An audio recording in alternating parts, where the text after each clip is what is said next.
Hi everyone and welcome back to my channel. For today's video, I am going to be doing an entire face using only products from the Sephora brand collection.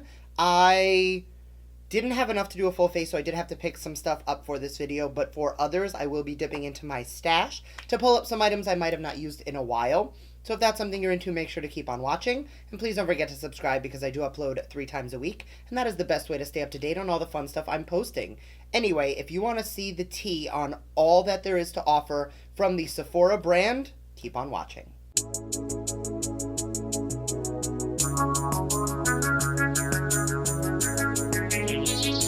Alright, so I did realize that I didn't have any brow products, so I did quickly throw on my brows, and I did use my MAC paint pot for my eye base, just because I don't ever find anything that works as well. I have tried a million and one things, and nothing does the trick. I did, however, set it down with the Sephora Microsmooth powder, which you guys know I am in love with, and I will be using that on the whole face in a little bit. I am going to start on eyes today, and for that I'm going to be dipping into my Sephora Pro Editorial palette, which I'm going to be completely honest, I don't use nearly enough. But I did promise you guys I was going to do more with, like, color. So that's what we're going to do today. I have no idea what direction I'm going to take this in, but yeah, we're going to do it. The one thing I don't like is I hate when the shade names are on, like, an insert, because then I have to keep it to reference the shade names. So that's no fun. I'm going to start by dipping into the orange shade right here very lightly. And I'm going to be using this as a transition. I kind of want this to be like a monochromatic, I think I'm going for lime green, but I do want a little bit of warmth in the crease. I've said this before, and you guys know, when I do something that is either a statement blue or a statement green, I do like to make sure that the crease is very warm, just for that contrast. It's especially prevalent when I am doing things with blue. When I'm using blue, I love having a peachy crease. When I'm doing green, I like to drift that more to orange, just because it helps that green to pop, but we don't lose that definition on the eye. Now that we have the definition, I'm going to take that lime green shade, and I am going to pat that over the entire lid. That's really pretty. Definitely not a color I normally go for, which is the exact reason why I wanted to use it today. See how against that orange, that green is really popping? Now that that green is down, I'm going to take a touch more of that orange and just blend out the edges. And this is where color theory comes in. So, as you guys know, when you mix colors together, you get other colors. That is color theory. But when you take colors that are opposite each other on the color wheel, so like an orange and a green, which are not exactly next to each other, you know what I mean. Anyway, when they blend, you get like a brown, which is exactly what we want. So we're going to have that orange wash in the crease, and then that's going to fade into a neutral brown in the actual socket where it meets that green. And then that will blend directly into the green on the lid, which I am going to just grab a touch more to intensify. I think I really like this. I did not expect to, just because green eyeshadow. Correction. Neon green eyeshadow. Now I'm going to grab a touch of this blue next door, just because this is a little yellowy on camera. So by taking a touch of that blue and patting it into the neon green. Yeah, you see how that's making it a little bit more of like a true green? When you're working with a palette, guys, the best thing you can do is mix colors. Because if you want something to be a little different, all you got to do is mix a little bit. Taking a touch of that blue and mixing it with that neon is going to be the best way for us to get a more green finish. And then just making sure we are blended out. I'm going to take a touch of that orange shade, and I am going to use that just on the outer portion of the eye, just to further blend that definition into the crease, just giving ourselves that shape. So I just quickly cleaned off my brush, and with no additional color, I'm just going to softly diffuse the edges, making sure everything is nice and blended. I'm going to dip into this shade right here, which it looks more green on camera. It's almost like a Transformer shade. It has a green hint to it, but it is definitely like a frosty white highlight. And we're just going to take that and give us some iridescence on the brow bone. Next, I'm going to take a touch of this shade right here on my finger, which is like this frosty sparkle. And I'm just going to gently work that over the green.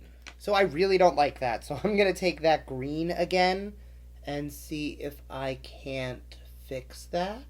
I thought I was going to like that way more. Grabbing a makeup wipe from all of that gross fallout. Not from the green. The green actually was nice.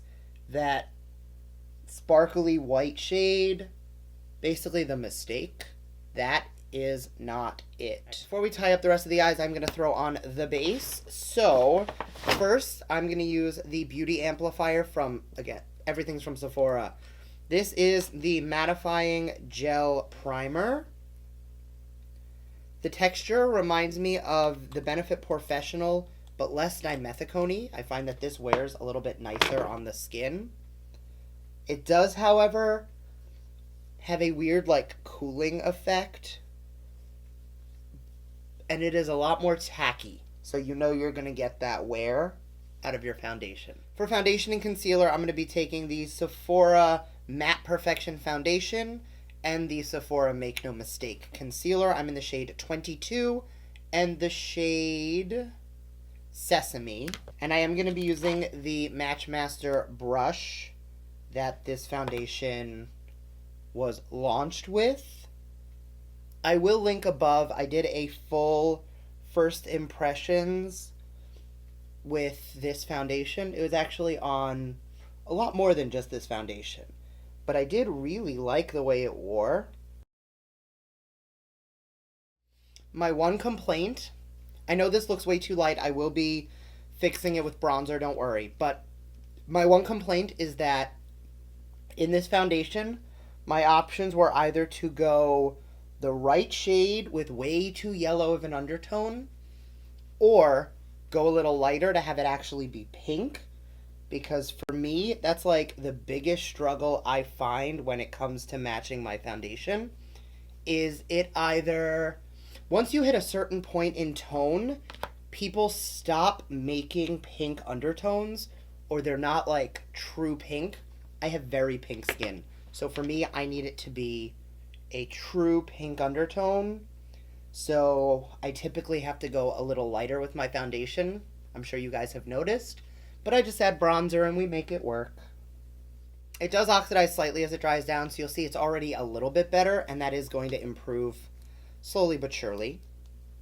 And I'm going to take a touch of that concealer. This concealer is thick. A little goes a very long way. I am going to grab a brush just to help diffuse the product. And once that's diffused, we'll blend it out.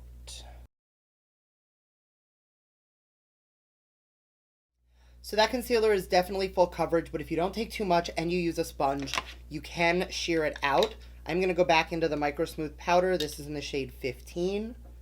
And I'm going to load that up on a brush and set down the under eyes with it.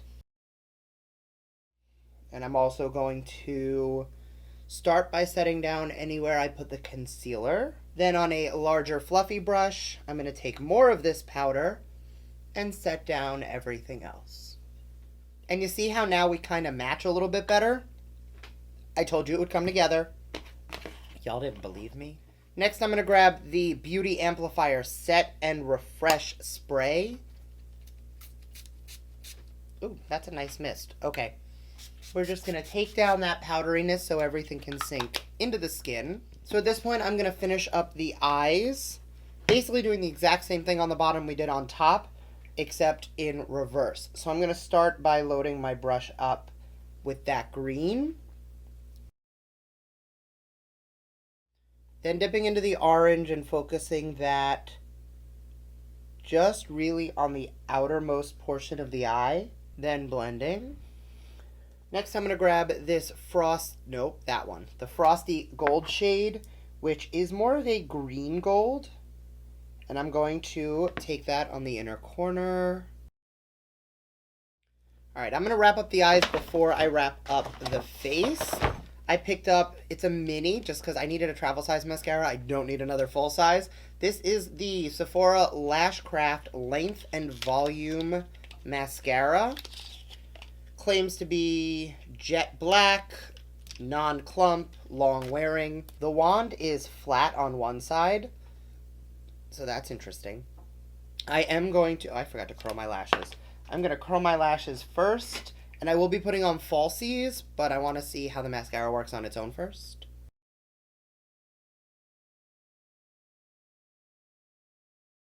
I don't think I'm putting on falsies today.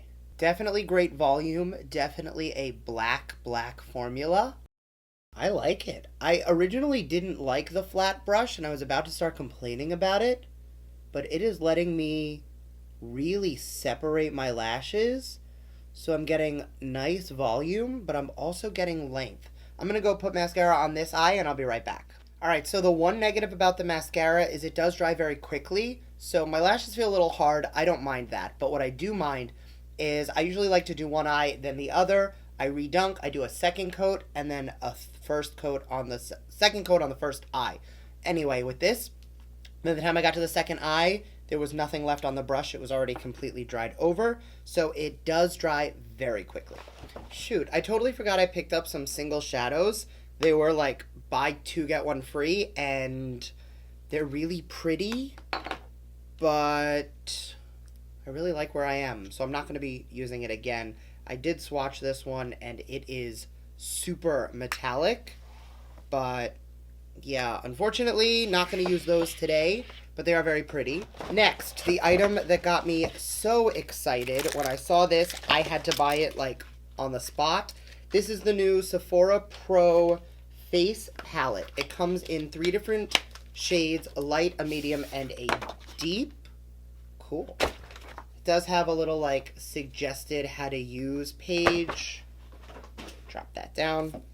I picked up, oh, that's pretty, the medium one. This is it. I am going to insert pictures of the light and the deep.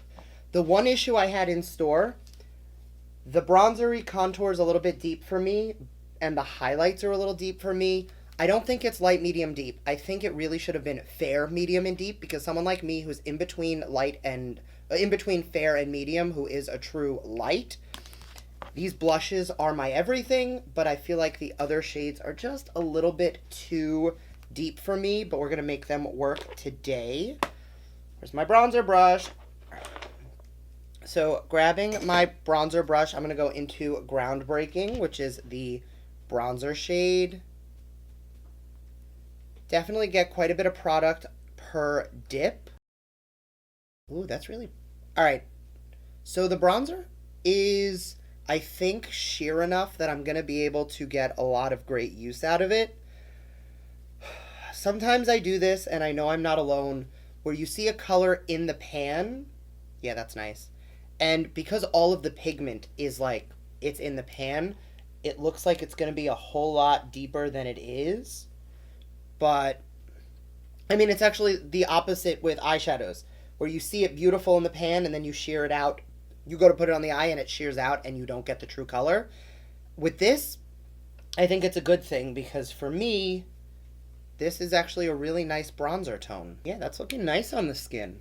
Definitely blends out beautifully. There is no patchiness on the skin. I am having to dip in a couple times, which 6 months ago I would have told you I don't like in a bronzer. I want something that's going to be a little bit more payoff.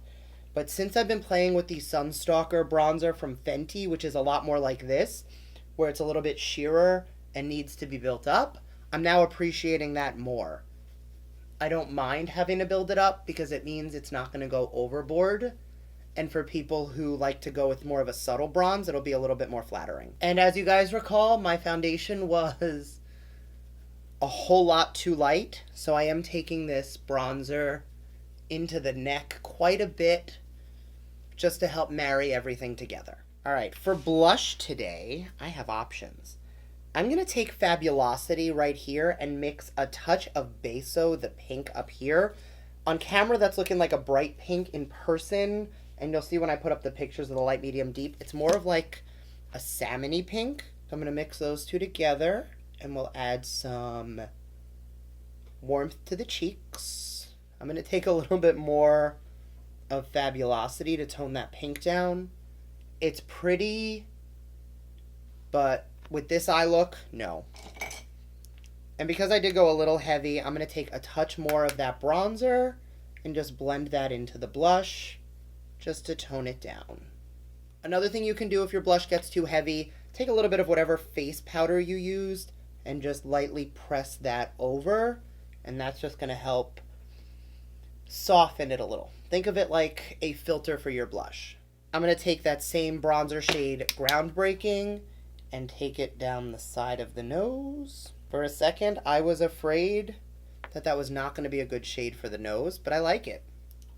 I think what I'm going to do is I'm going to grab a smaller brush, and I'm going to take a little bit more of the bronzer and just put it right in the high points of the cheek, just to serve as a little bit more contour. Since we're not actually contouring today, I'm going to set down one more time. To highlight, I'm going to go into First Class right here, which is like a yellowy gold, more of like a champagne gold. These powders are definitely very pretty. And I'm going to take a touch of Bougie up here, which is like a frosty white with yellow iridescence, just to kind of add a little bit of a green hue. I know that's not always desirable, but with this eye look, yeah, much better. I like that a lot. This palette is beautiful. Like, I think I'm obsessed. I think I love it. All right, we are just about done. I am going to grab my Beauty Blender and more of that Microsmooth powder right on the sponge and just cut under the cheek to sharpen a little bit, and then taking my blush brush just to kind of meld all of it together. So I do have a few lip options, but honestly, I kind of just want to throw on a gloss today. I have raved about the Sephora Collection Plumping glosses for a very long time, so I'm going to be taking shade 2, which is like a neutrally nudie, almost brown. It's a little cool tone, and I'm going to throw that on. I'm going to do a quick rundown. I'm going to quickly set one last time first. So, quick rundown. Complexion, primer, foundation, concealer, powder. Love the powder. The primer I have used before. You guys know I am a fan. The foundation is nice. I like the way it wears. I have used it before, so you guys know that. The concealer I don't love. I didn't love it the first time I used it. I don't love it now. I feel like, yeah, it's creased a little bit, and the coverage, it either has to be thick and shellacked on to get coverage. Too much for me, so that's a pass. The single shadow that I swatched was beautiful. I can't wait to play around with the other two. The eyeshadows, you guys know I do like, but it is a pigment palette, so you do want to be a little more mindful when you're using it on how to use it. The cheek palette, hands down the winner of the day. I did love the mascara. The gloss is obviously a favorite. So yeah, thank you guys so much for watching. I hope you enjoyed this video. If you did, make sure to give it a thumbs up, and I will see you guys in my next video. Bye!